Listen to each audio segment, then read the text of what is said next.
What's up, guys? Good morning. I'm here in Michigan. It's actually a pretty warm day. It's like 50 degrees. And since I've been here in Michigan, I've been getting a lot of people asking me if I am going back to the Philippines.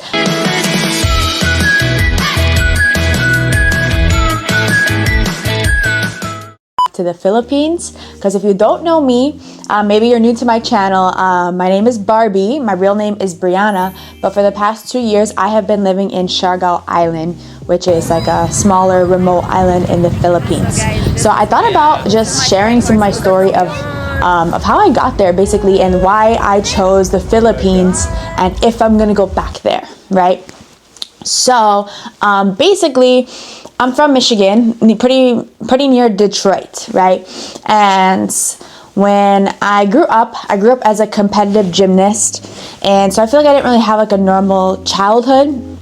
With gymnastics, it taught me a lot of discipline, and also taught me to like be alone with myself a lot in a good way. And yeah, and then I guess I just never really felt like, to be honest, that I fit in here in Michigan, right? Like I didn't really feel like I connected with anybody here. People in school as I was growing up, I always felt different, and definitely there was times where I felt lonely, and maybe I wondered if it was me. But honestly, I felt like deep down I trusted God that, you know, there was a reason why all this was happening. I had a feeling I definitely needed to leave, and wanted to open up my eyes to see more was out there. I feel like people here in Michigan, most of them stay here and they don't really leave, and they build a family here and they grow old here.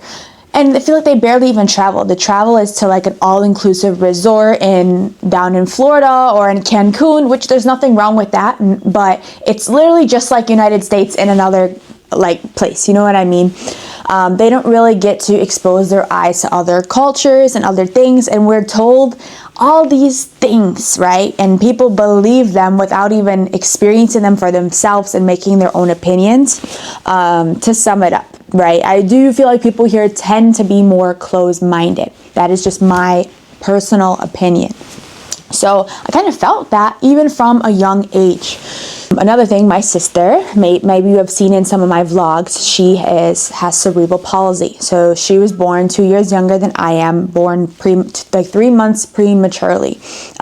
Basically changed my entire perspective on life. And the reason why I live the way I do is I don't want to take anything for granted. If I can wake up and I can walk, because my sister can't even walk, I know that it's going to be a good day, right? And then number 2, I want to say yes to every opportunity I have to live for both of us, seeing the things that she's unable to do. So I definitely live to the extreme up, and definitely, again, it's challenging as a kid not feeling like you have friends, but it kind of forced me to spend a lot of time with myself. And being involved in gymnastics my entire life, I would go straight from school to gymnastics, sleep, repeat. You know, I had practices for 4 to 5 hours a day, so I didn't have time to do watching TV and doing normal things that normal kids would do. So in a way, I definitely felt like I was able to actually make my own opinions on life. I wasn't watching the media. I wasn't really like interacting with that many people in my school to be like, oh, this is right and this is wrong. Like, you know what I mean? Those type of things. So when I saw something, I liked it or I didn't because it's what I felt was right for me, or you know what I mean? And I just felt like I became a less judgmental person. Whatever. And I started spending a lot of time with myself. So I started to get comfortable more with myself. And from gymnastics, it taught me a lot of discipline. So when I was 15, I decided to get my first job at McDonald's, and I actually loved it. I enjoyed hustling, and then I would go straight from school to CrossFit. I was getting into CrossFit at that time to also like help when I stopped gymnastics. I wanted to run college track and field, blah blah blah. So I would go straight to CrossFit, and then I would go straight to work and sleep, repeat. And I really enjoyed it because I felt like I had a goal in life, and I knew I wanted to leave. I thought I had this feeling deep down that I wanted to leave where I was from. In order to do that, I knew I had to be dependent, and I knew I had to work hard, you know, and I really enjoyed working hard. I never wanted to fit in. I wanted to always be different, especially because I didn't feel like I was meant to be here. I didn't feel like I belonged here and with the people around me, whatever. So I started working and saving my money. As I got older, it was, time to start also considering college and things like that. And I always dreamed, I always asked my parents, like, why do you live in Michigan? Like, people have this seasonal depression when it's cold. There's not much to do. People are really big into just drinking and smoking because there's nothing to do. And people just want to judge each other. And they're so, I don't know, I can't explain it. It's just how I feel. Okay, there's definitely some pros. There is. It's just not for me. It's my opinion. And every time I was able to leave for a little bit, when we ever had the blessing to go to Florida for a vacation, I always felt so connected to warmer weather and was so intrigued by seeing new things. Like, why would you want to just stay here for your whole life? Like, you got to do this, right? You got to get up, down, and grow. And how are you going to know what you do and don't like if you don't take these risks or try something new? You know what I mean? And just trusting your path. Like, I worked so hard my whole life for gymnastics, and then in pretty much one day I decided to quit. 10 years of doing gymnastics, wanting to go to the Olympics, maybe college, whatever. And then I just had this gut feeling that it wasn't for me anymore. And I trusted that feeling, never looked back. But I'm so grateful for that experience. It has literally showed me everything in my life. Discipline, how to work hard, and just so many things that I learned in gymnastics that I apply to my life now. Let alone just making me better at any sport that I'm able to try because of, the foundations. Same thing with track and field. When I wanted to run in college, and I put my heart and soul into it, and then I decided, like, as I started to do CrossFit to help with that, I fell in love with CrossFit and started not liking track as much. I thought I only was doing it because I was good at it, not because I loved it. And it took me to try something new to realize what a love for a hobby is. I was always changing until I found things that I enjoy. All right, so I know I'm babbling a lot, but I feel like it helps you guys have a little bit understanding of my backstory. So literally, I also got into meal prepping and food because nutrition, because I wanted to be a competitive athlete, and any 1% that I could do to get myself better, I was willing to do. And this was stuff I was passionate about. So when I was learning about it, I didn't feel like the research was like in school. Sometimes I'm like, why are we learning about this? I don't want to do this. I was interested, I feel like most people, the reason why they're stuck in life is because they don't have a hobby or something that interests them. They force themselves to go to the gym because they want to look a certain way. They want to, they're told that that's what they should do. But maybe the gym is not for you. Maybe you take a boxing class and you love it. Maybe you you end up liking more yoga, something like that. But it doesn't have to be, maybe it's running. It doesn't have to be the gym. There's not a one size fits all. But I believe you have to keep trying these things until you do like it or not. And give it a few chances. There's times where right away you do or don't like something, but sometimes you have to give it a chance. It's supposed to be hard. If it's not hard, you're not gonna grow from it, and you're not gonna learn. If it just came easy, where is the growth? Where is the learning? Stuff like that. So yeah, keep trying things, but whatever. So I would literally cook all my food, and my parents would still buy the groceries for me. And then the time I was 16, they would give, I remember my dad would give me his credit card, and I would go to the store and buy my own groceries. And we didn't have a lot of money at this time, so I was very, very careful with what I was spending. And if they ever gave me a certain amount of money to buy food, I'd make sure I bring some of it back. I never wanted to spend it all because, you know what I mean, whatever. And so I'd go to the grocery store, I'd cook my food for the entire week. So that way when I would go from school to CrossFit to work, I would have 3 meals brought with me, and then 3 change of clothes, and boom, boom, boom. So I enjoyed that hustle. And anytime I did try to go to a party at my school with my friends, I just felt like I was taking 10 steps back from the goal that I wanted. I didn't feel like that was for me. I'd watch, come on, we all know what happens there. And it's just I literally felt like I was just hanging out with people on a different level than me. Not better, not worse. It's just not what I wanted. And as I'm around CrossFit, I was around a lot of older people and saw, I don't know, I can't explain it, but I knew I wanted something different.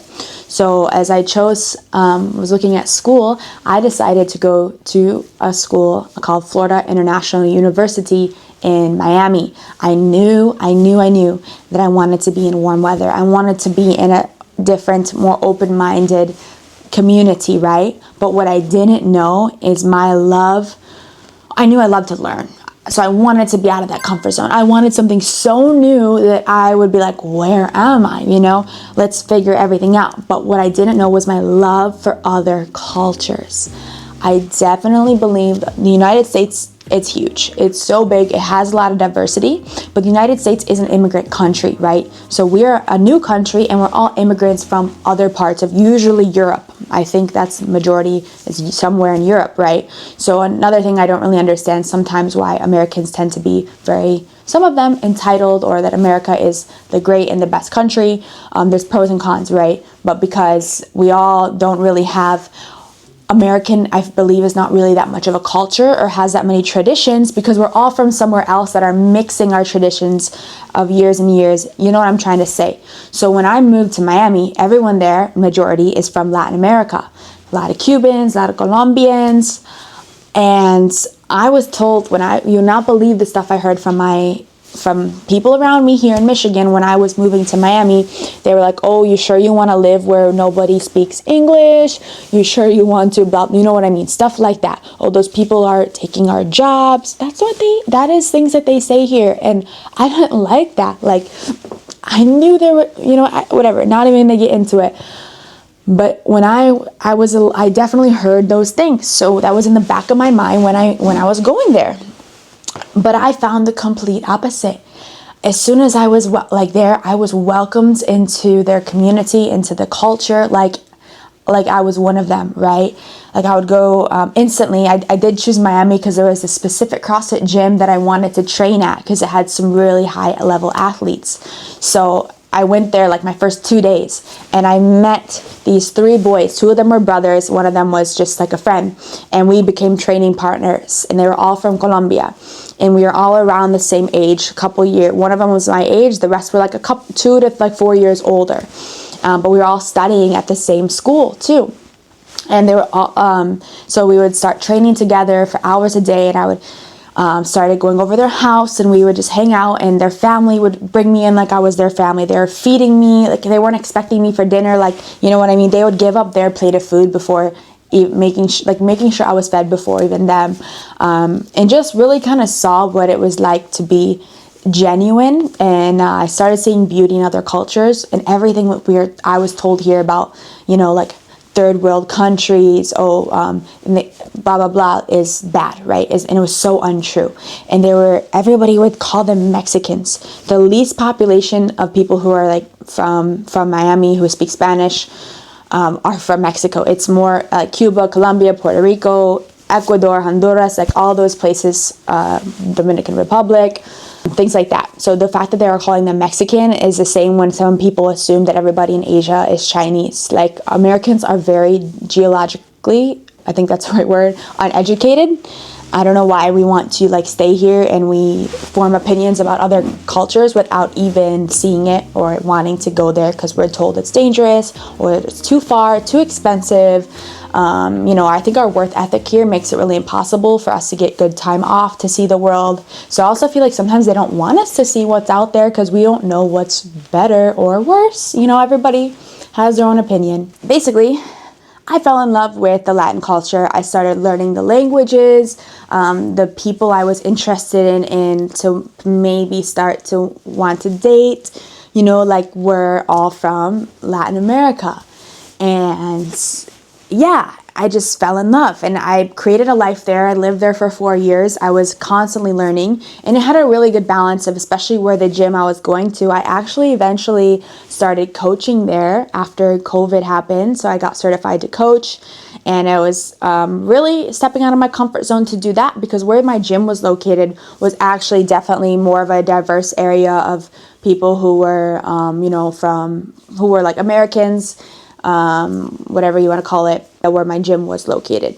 And so I was around entrepreneurs, businessmen, lawyers, a lot of doctors, and here I am having to instruct them and tell them what to do. And I'm like a 19-year-old girl, like, how am I supposed to get this person to listen to me? So it really definitely, it taught me a lot. And I learned a lot. Like, I felt like in a way had some mentors and things like that. And the owner of the gym, somebody I still admire to this day, and helped me get a lot closer to God. And I just had some really good influences on me living there. Blah, blah, blah. So after my 4 years, I just, there was some things, long story short, that happened that basically said, like, that chapter of my life was done. Like, I'm ready for the next thing. I need to grow. I need something new, right? And so I was still coaching at this time, but I actually just also graduated college, and I also competed at the highest level competition I ever did in CrossFit in May. And at the same time, like 2 weeks before my competition, graduation, everything, I see a post on Facebook, and we don't really use Facebook that much here as we would in the Philippines, right? It's called Women of CrossFit, or Women Who Do CrossFit. So typically you're posting things about fitness.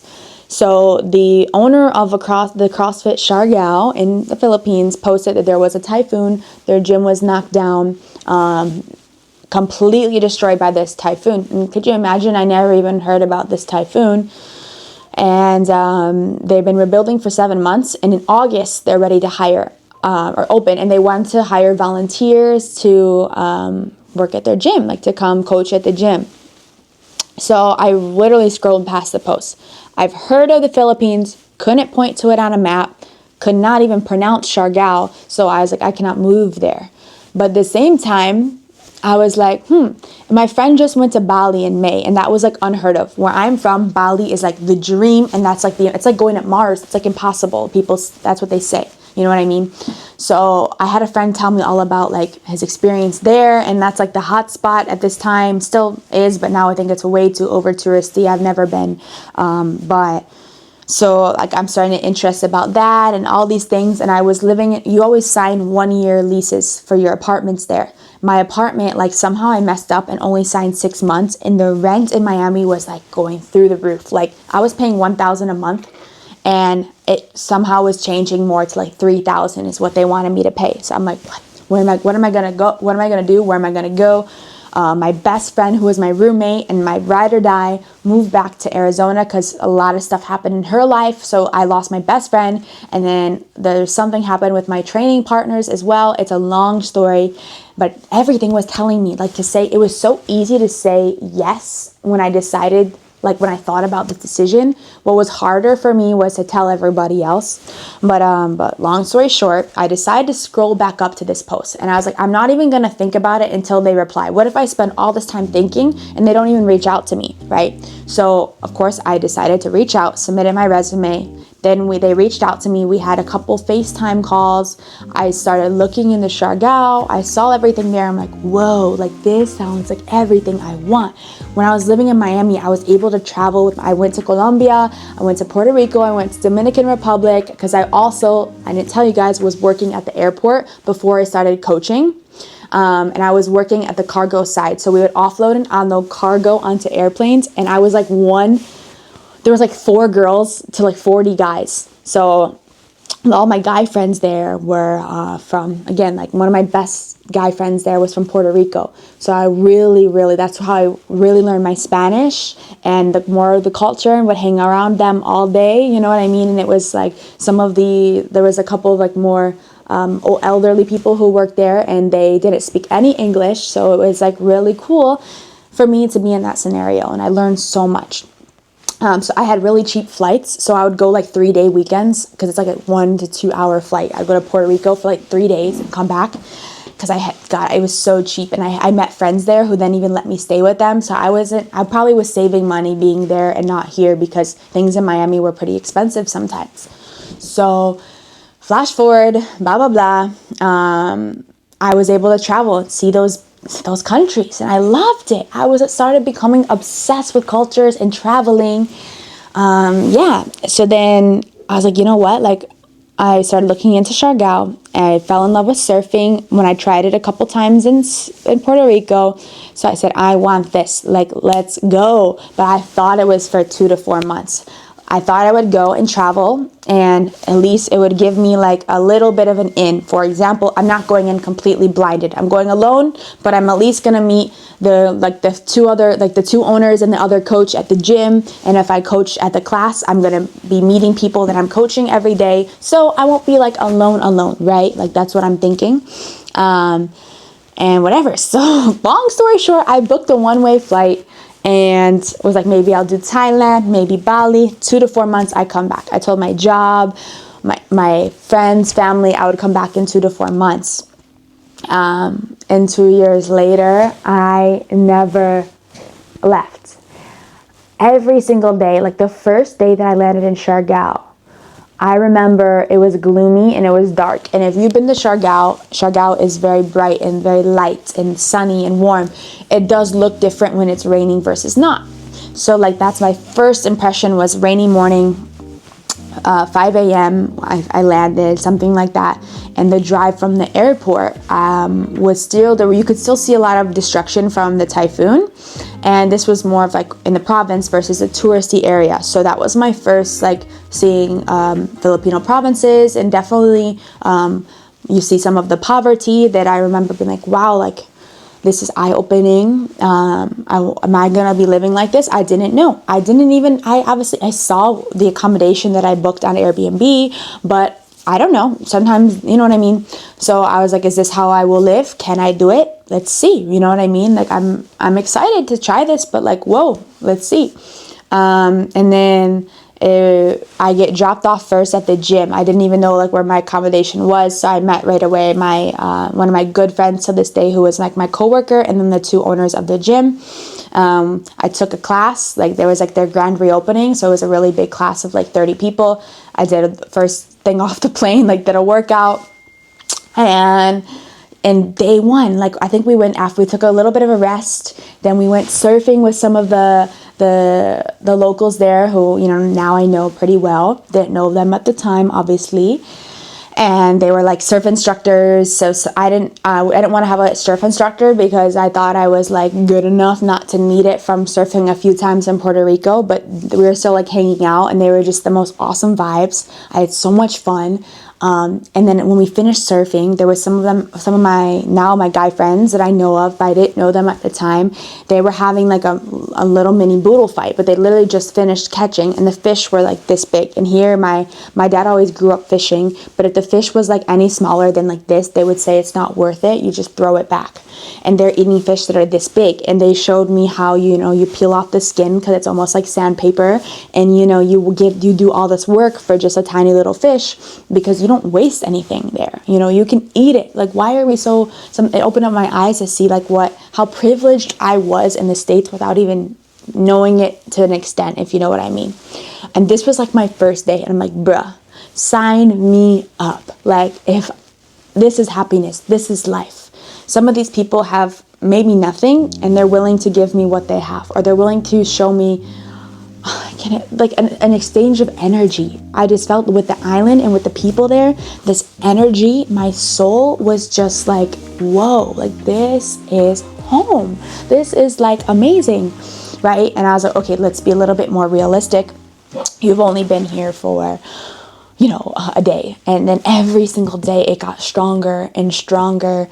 As I was able to see, like, you know, the true quality of life that I wanted. I'm not saying it's for everyone. And I will admit, again, I am very privileged here in America, just being born with an American passport. Like, I was literally just at my Christmas party. I'm back in Michigan for the first time in 3 years because I came from Miami. So 2 years back in the States. And all of my aunts still that I don't really talk to because our families aren't close here, they follow me, and I didn't even know, and they tell me they see my videos, and like they're so intrigued, and the way they talk to me, they act like I'm living on Mars. Again, like I said that earlier, they act like it's so impossible to go there, that it's too late for them, or that, like, you know, it's so hard, so difficult, so dangerous, whatever the excuse is in their head. And then they're like, asking if some of my friends would ever come there. You know, specifically they were asking about my friend Ken. They were like, oh, would Ken ever come here? I'm like, you do realize though, like he has to apply for a visa.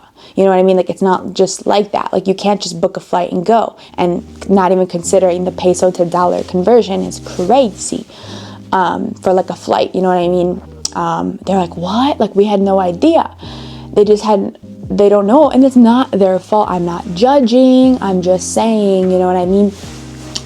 So yeah, it's crazy to me that what people don't know, because we're not as traveled here. We're not as like educated about other things going on besides this tiny little bubble. And I feel like some states even live in their own bubble. Like I've had the chance to go to California compared to here.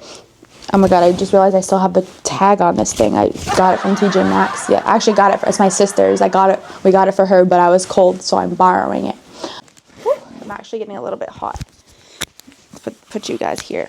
Yeah, and also, yeah, this is my first time back in the States, and it's sometimes when I had the chance of being in California, people are different there to here. I mean, it's so incredibly far. The United States is so big, but yeah, I just really fell in love, and I really do believe, I trust God so much with His plan for like what we do in our life. Everything that I'm doing right now in my life, God has it planned.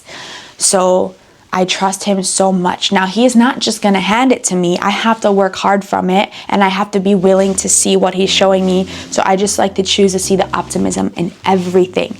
Like, if there's something that goes good, great. If there's something that's not, no matter how much it hurts, I know God is showing me something. Like, what is He trying to tell me right now? What is He trying to teach me?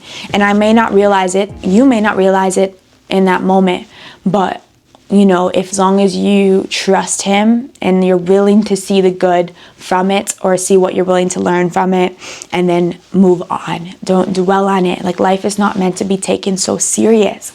I believe that life is supposed to be about fun and joy, and we lose that. Like, yes, America has a lot of opportunity, a lot. I guess, you know, a lot. But sometimes we get trapped in that opportunity. Like, there's always, we're never content, because we're trying to chase this standard, and then like we meet the standard without even realizing it, because then we want more if we do reach it. You know what I mean? There's just never enough, and we're trying to do things based off of like other people. And even I have been asking some of my peers and families here, like, why they wouldn't want to do something like I did if they were interested, because they just make a bunch of excuses why they can't, or because, you know what I mean? Like, to me, it's all an excuse. If you really want something, you'll do it. You know, you can always undo. You can always go back. You can always change plan B. But I feel like every decision I've ever made was the right one, because I chose to see the good in it. Don't get me wrong. Like, there's things I regret in my life, but instead of dwelling on it, or maybe at the time, years and years ago, because I have grown and matured a lot, now something bad happens, I'm like, well, I won't do that again. You know, what God taught me this, it made me stronger in this sense. 100% I learned my lessons from it. You know what I mean? And I don't regret it, because it literally taught me so much. And at that time, I thought I was going through the most tragic thing ever. You know what I mean? We're all going through something. Nobody knows what you have walked through, what you've been through, the good or the bad. So, you know, you have yourself to know that. Don't listen to other people's standards when they haven't even ever walked in your shoes to know what you're going through, and they're going to make a comment or a judgment based off of something that they have no business making, which is fine. They can do what they want. They're probably in their own misery or their own heads, whatever it is. But why would you let that dictate what you're going to do? Like, because of this certain standard, you know? So I think that's the thing with America. So we have this opportunity, and most of us take it, right? We keep riding it. But most of the opportunity is so like easy to get again. There is a lot of opportunity. So if you go for a month somewhere and come back, it's still gonna be there. There's so many jobs that are out there. There's so many things that you can do. But like, what you can't get back is time. You cannot get back time. And you cannot, when you grow and when you go there, you're gonna learn so much more. And it's gonna open you up your eyes. And you're gonna, I don't know, I just can't explain it. But that's what, like, I believe. Sometimes we get trapped in this opportunity, and we do it for other reasons, for our family. Maybe you already already have a family, so it's not as easy to pick up and go, you know what I mean? Or we do it for this reason, or for whatever it is, for the judgment of our family, our boss, I don't know. But you gotta be true to you. Like, you do have to put yourself first, because I've realized, this is something the Philippines has taught me, is like, I've also realized in the Philippines, I definitely was more selfish when I lived in America for a few reasons. The lifestyle and my age. I was young, you know, I was young, immature. I've grown a lot since then, but because the Philippines has helped me mature, because I saw what selflessness is. People are willing, in authenticity, like, people are willing to give you like real love there and real help. They want to help you. They want to support you, because it's not me. There's not this standard, at least in certain places, or maybe, I don't know, like, what, this is just my opinion, what I felt. In Siargao, there is no judgment. There isn't this standard of you have to be this to be perfect, or blah, blah, blah. You know what I mean? So since that standard is gone, people are happy and they don't judge each other, because they have been through some real tough times that maybe you and I will never understand. Or maybe you've been there and you've overcome it, you've grown, or you've learned, but they're still so happy no matter where they are at in life. You know what I mean? And that's eye-opens. I could go on about it, but sum it up for now. So I've been able to like apply that. And I want to be selfless too. I don't need all these things that I thought made me happy. Living in Miami, some people, you know, everything has to be designer. Everybody wants a Lamborghini. Like, I don't want that. What am I going to do with that? You know how much rice I could buy with a Lamborghini and give to everybody there? You know what I mean? Like, why do I need all this for me? Like, oh my gosh, I just can't even go into it. But that's what we think. You know what I mean?